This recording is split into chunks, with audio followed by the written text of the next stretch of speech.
It is my privilege to be here this evening with Jack Ma, one of the great entrepreneurs of our time, of course, the founder of Alibaba. And we have so many things to talk about over the next half an hour. And of course, we also want to try to get to your questions as well. We're going to talk about Alibaba, of course, but also China, the Trump world that we all live in, globalization, trade, and so many other issues. But first of all, thank you for joining us. Yeah.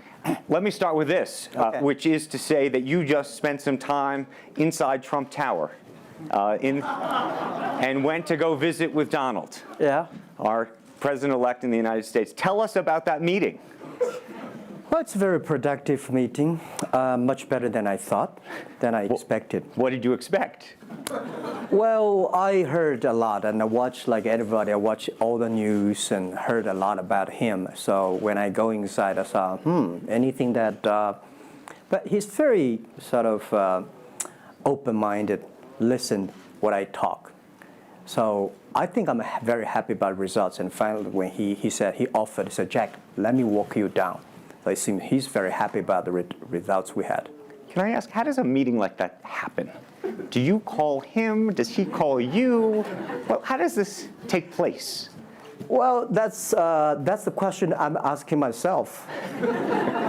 Because someday I got some requests from people say, Jack, do you want a meeting the president-elect? I say, is that true or not?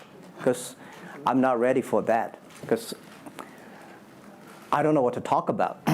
And then a few days later, I got another request. I got several requests, and then I saw one email with a friend, and it's very sort of specific. I thought about it. I think, yes, maybe I should go and have a talk. And at least I think President-elect Donald Trump would be happy to hear what I want to talk about. So I went. And what did you tell him? Talk about the small business, talk about agriculture products, talk about the trade between China and the USA. We especially focus on telling about how can we bring the small business in America, sell them to China, to Asia, through our network, which can create a lot of jobs for them. And you committed to create what you say is going to be 1 million jobs in the United States over the next 5 years. Yeah. Now, that's not a million jobs that Alibaba itself, but you're not hiring 1 million people. No, we totally, Alibaba employee put together is like 45,000 people. We cannot hire 1 million. I cannot imagine I can manage 1 million people.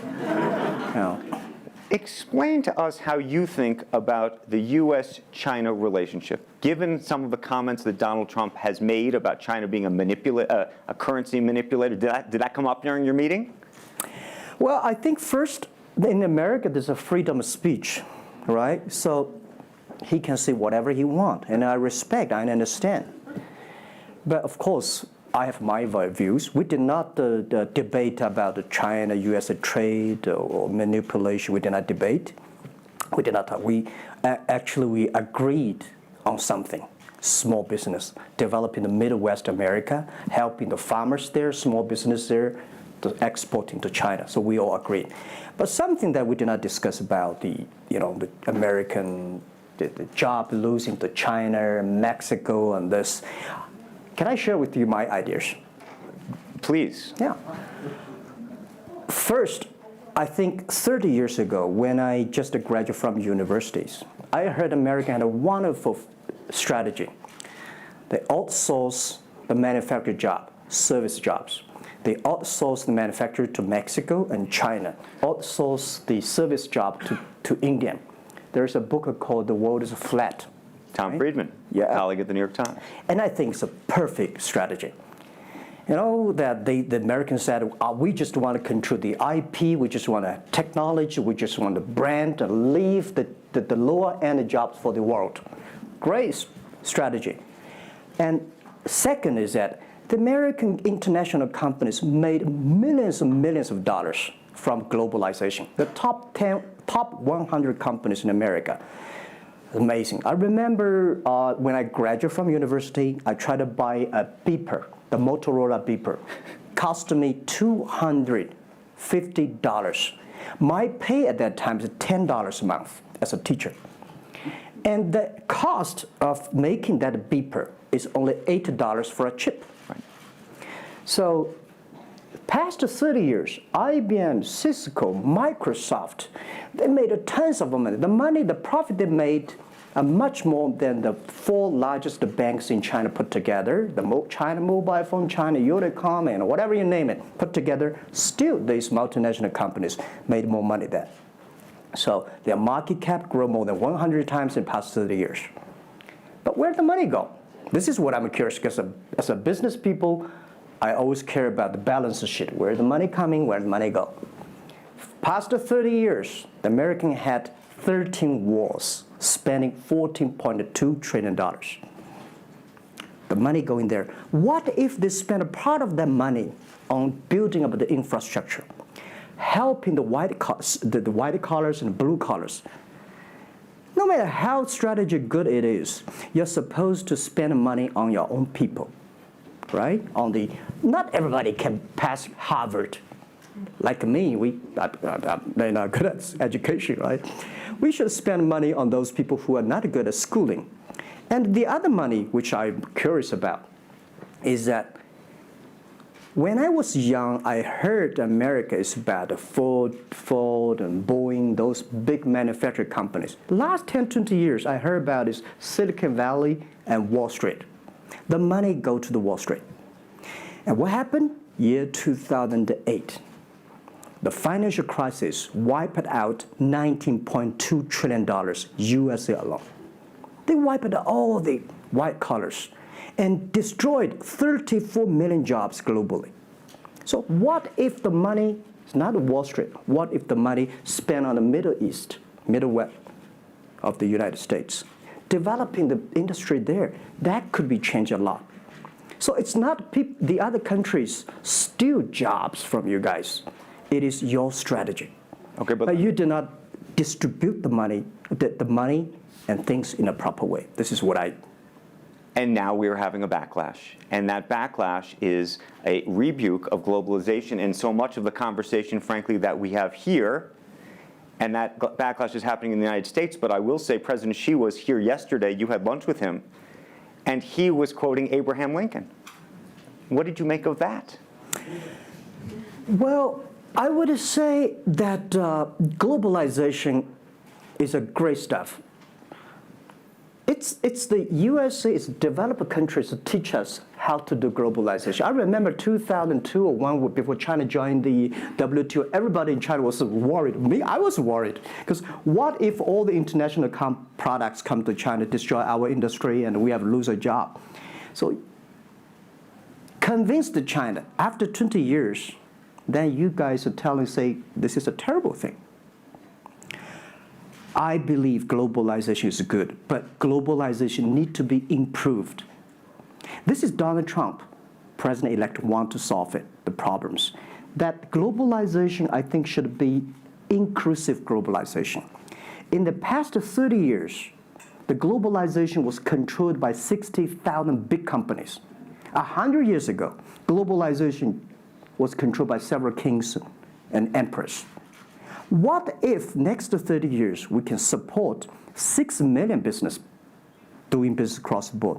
What if in next 30 years we can help support 20 million small business can do business across the board? So this is something which I believe globalization should be inclusive.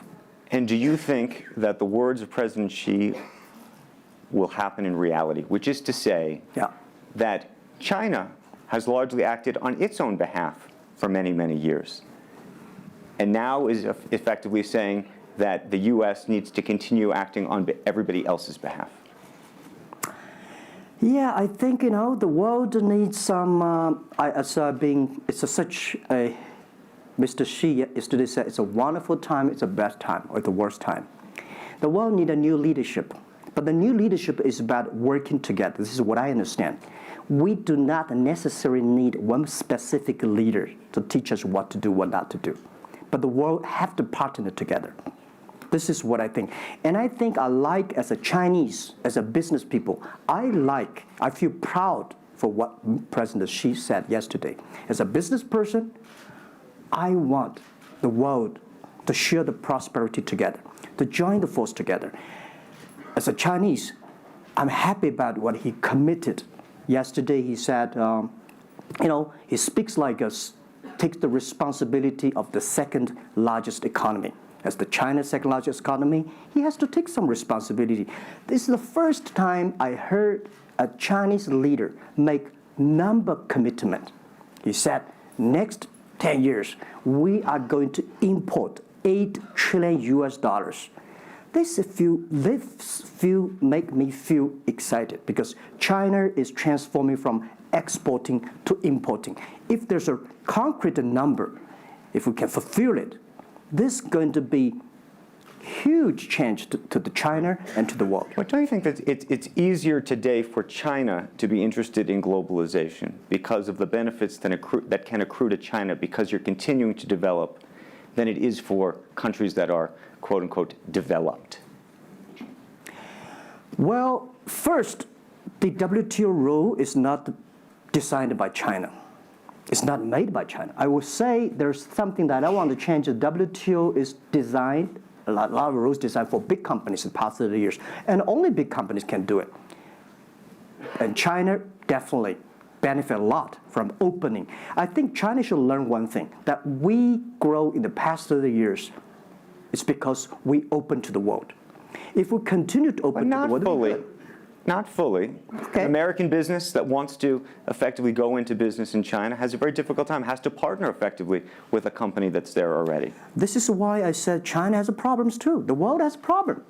And China definitely has a lot of problems. China should open, should be more confidence. This is what I feel yesterday. I feel the confidence of Mr. Xi that he is ready to open more to the world. This is what I suggest, that we should solve the problem by business community, right, by negotiation. WTO, China joined WTO for 20 years or 70 years, I don't know the number.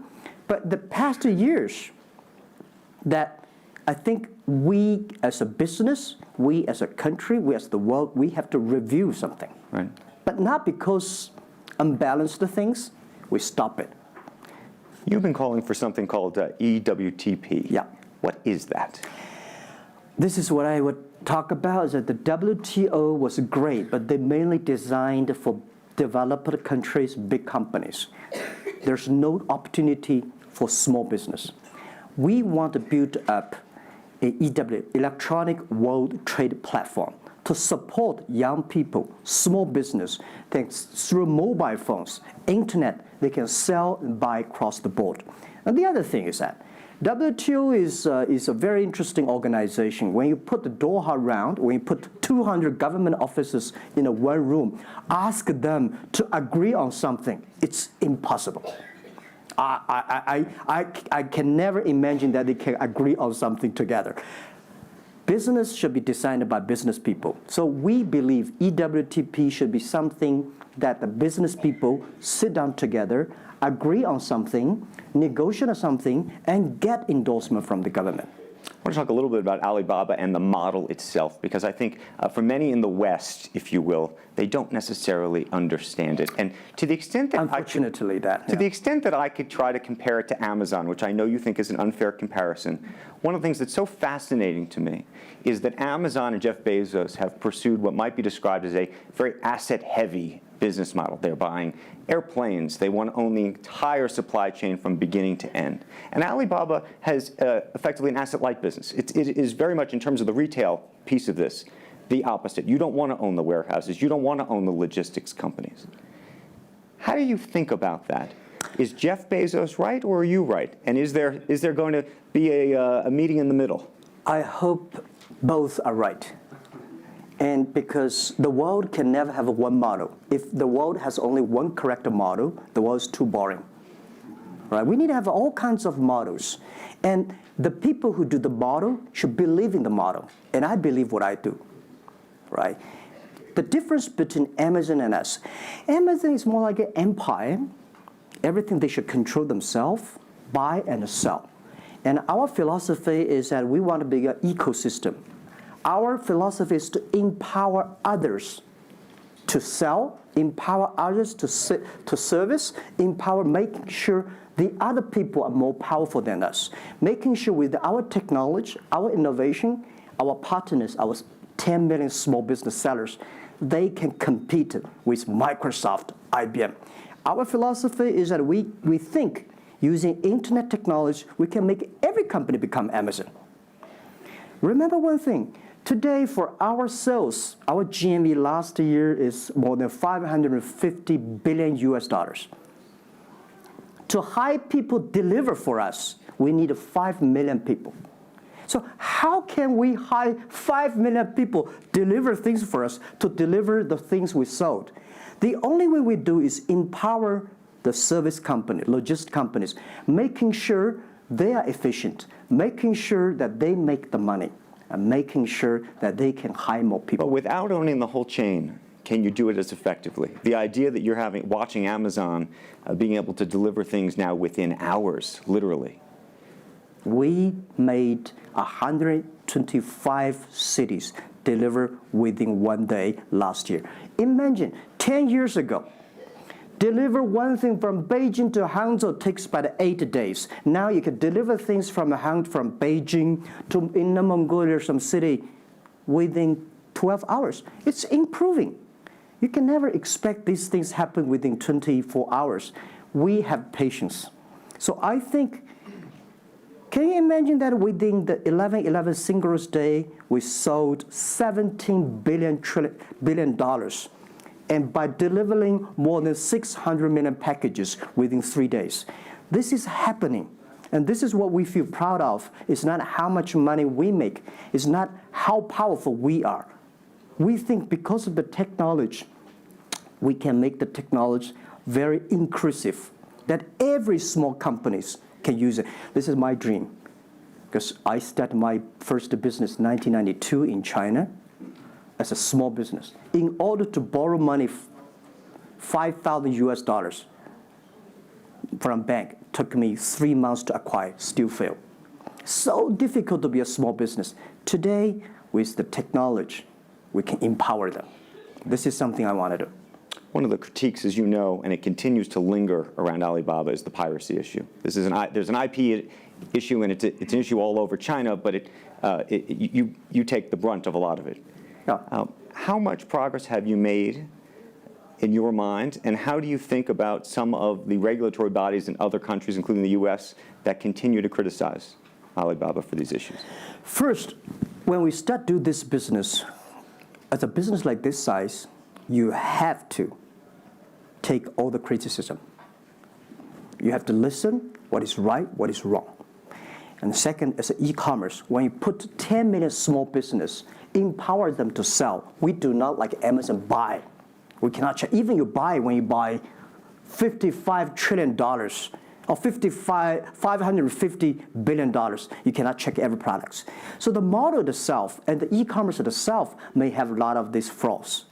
And third, I would say in the past 17 years, we are the leader of this anti-privacy issues, the IP, protect the IP.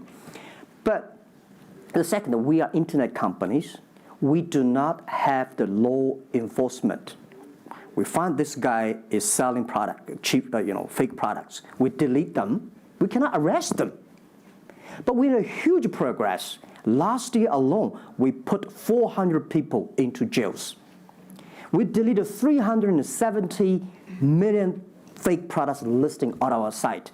I would say we are the leaders, and we are using the big data to check who's buying, who's manufacturing, who's selling, what is the address. So now I'm happy about the whole world, especially China, all the government organization, start to realize the issues. So I would tell you, good thing is that today, when you go to those criminal group, which I call them criminals, those fake products manufacturers, sellers. You've praised the quality, though, of some of these. I would talk about it later, right? Those criminals said they can go anywhere but not Taobao and Tmall, because using our data, we trace where they are, who they are, what's the address, what the amount. and we will deliver this to the police station and working with them to arrest them. The quality issues is something I want to share with people. It's not about praising the fake products. I want to say that for so many years, those branded companies, you have to be very careful because the fake products, their quality improving is scary. That is the difference between us. Because when you find guys, the people said this is fake, and you have to find people. You have to find a third-party institution to check it is fake or not. We find sometimes the quality is better.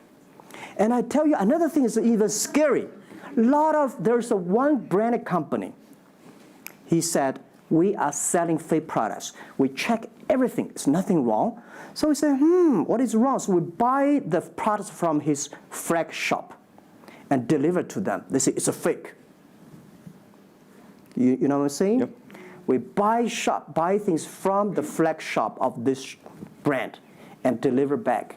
It's the fake products, they say. So it's a bit confusing. Right. This is fighting against the fake products. It's a war against the human greediness. It's not easy. You cannot finish it, but you have to continue to fight. And I want to say we put 2,000 people, 1 billion RMB every year fighting against that. It can never finish the war within 2 years. But I'm happy. Whether people criticize me, criticize us, the most important is that we are happy about the progress we made. Right. But if people praise me, so when people say, Jack, you're wonderful, I know I'm not wonderful, right? Oh, Alibaba's great. We are not great. We are just a 17-year-old company. But when people say, you're doing nothing, no, we're doing a lot of things. But you don't have to argue. You don't have to debate. You do what you believe.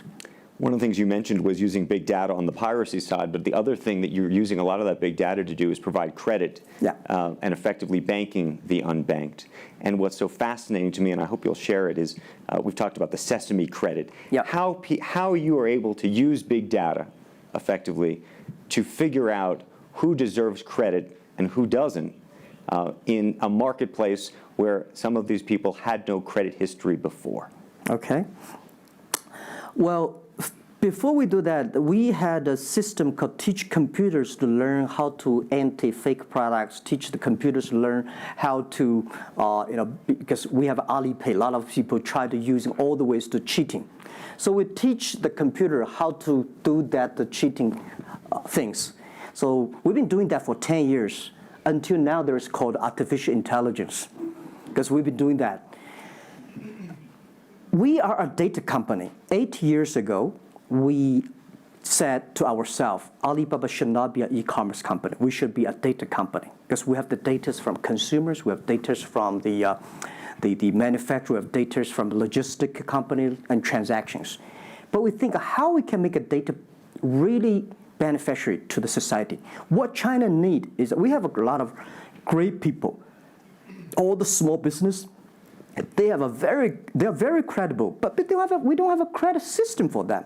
So how can we using a credit rating system based on the data we have to giving everybody a Sesame rating system? That is so powerful in the past 4 years because every individual, every small business, if they have been using our services, we give them a rating system. So we're giving loans in the past 5 years. We're giving 5 million business loans. They only borrow $5,000. 3 minutes, we can decide whether we should give you money, how much you want to give. Within 1 second, the money will be in your account. And 0 people touch, so we call it 310. And even today, the Sesame rating system become people dating. The mother-in-law want to say, hey, you want to dating with my daughter? Show me your rating system of the Sesame card. So it's so funny. We go to people want to rent a car, people want to rent a bicycle. They will say, show me your Sesame cards. Good. Because if they do not pay back, if they do not fulfill, the rating system is going to low down and they can never rent a house. This is what we want to build up, the system. That if you sell or buy fake products, the Sesame cards will show. I'm going to open it up to questions, but a final one from me. There's been a lot of speculation that you're going to get into the business of Hollywood. Your name has appeared, Alibaba Group, at the beginning of a couple of big films recently. What is the ambition for Alibaba in the entertainment world? The beginning was like this. Several years, every 5 years, we have a review for our strategy. Now, our strategy is always look at the 30 years and 10 years. And every strategic decisions we make, we have to ask one question. Is this decision we made solve society problem? Because we believe the bigger social problem you solve, the more successful you are. So if this cannot solve any social problems, we don't do it. Second, is this project is going to be successful in 10 years? If it's going to be successful in 10 years, let's do it. If it's going to be successful in 1 year or 1 month, now more I would say, forget about it. Because why you can be successful in 1 year or 1 month? So we all have to put pen on. And 5 years ago, we had a big debate about 10 years later, 20 years, what are the things that China society and the world want? So we say happiness and health. 2H strategy. So happiness and health. We believe Hollywood, the movie industry, bring people happy. Because today, nobody's happy. Rich people not happy, poor people not happy, At least when I watch a movie, I feel happy about it, right? So I think we should partner with the Hollywood, especially like a lot of, we have a different way of living. In China, the movie, we have a lot of heroes. But China movies, heroes always dead.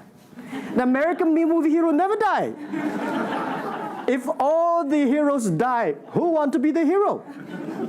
So my movie, I want to make the hero live. Right, so this is, I think we should learn a lot. And it's only about 2 years, so we have another 8 years to go. I want to make our company that it's not e-commerce. It's something that giving people inspirations. Giving people, because I learn a lot. For example, I always say that my favorite movie, Forrest Gump. Life's tough. This is I learned, and that inspired me. That is why when people call me crazy, stupid in the past 17 years, you're crazy, you're doing something never work. You're stupid, how can you do that model? Amazon this model, eBay this model, why Alibaba this model? I told myself, Forrest Gump said, go ahead. Never care about what the other people. And the other thing, Forrest Gump said, nobody make money out of the catching whales. People make money by catching shrimps. So we serve small business. Fair enough. Jack Ma, we should probably end it there because we're going to run out of time, but I thank you. Thank you so much for the conversation. I promised we'd sneak in a question or two, and we literally have 2 minutes, and they're going to get upset with me. If you have a question, and we're going to, I got to beg you to do it within literally, a second. So go for it right there. Okay, I'm not going to say that China and U.S. is going to have a trade war, but if the Trump administration gets tougher on China in terms of trade agreement, is that going to hurt Alibaba? Well, I don't think so. I think China and the U.S. should never have a trade war. We'll never have a trade war. And I think we should give President-elect Donald Trump some time. And he's open-minded. He's listening. And I think the war, it's so easy to launch a war. But it's so difficult, almost impossible sometimes to terminate a war. Iraq war, Afghanistan war, is that finished? No. Trade war. I believe one thing. When trade stops, the war starts.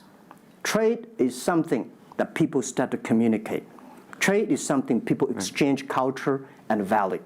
And I will be happy if China and USA agree on something and Alibaba business model destroyed.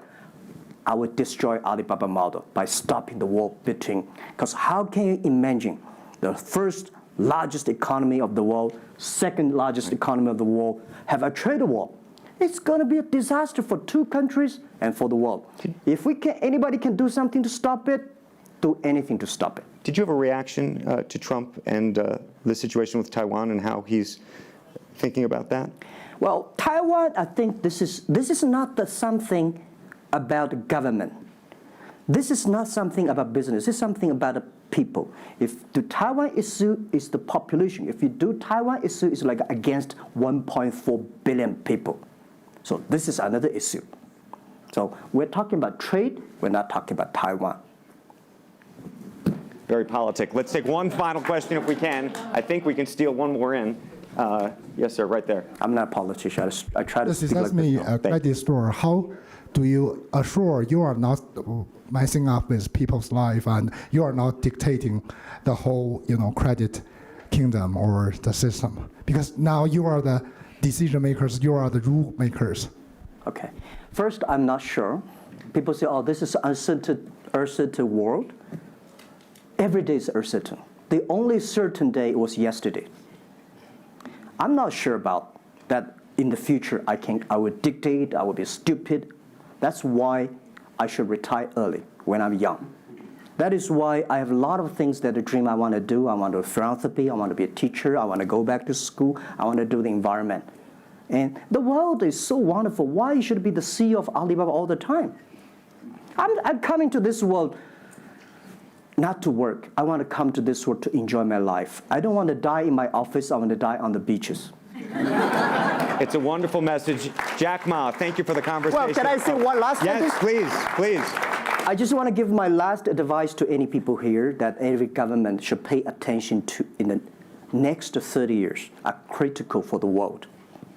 Every revolution, technology revolution takes about 50 years. The first 20 years, technology company. Next 30 years, the implication of the technology. Focus on next 30 years. The first 20 years, eBay, Amazon, Facebook, Alibaba, Google, good. The most important is that make the technology inclusive, make the world change. This is 30 years. Next, pay attention to those people who are 30 years old, because those are internet generation. They will change the world. They are the builder of the world. Third, that let's pay attention to the company who have fewer than 30 employees. So 30 years and 30 years old and 30 employees. That can make the world much better. Jack Ma, thank you very, very much. Thank you. Thank you. Thank you.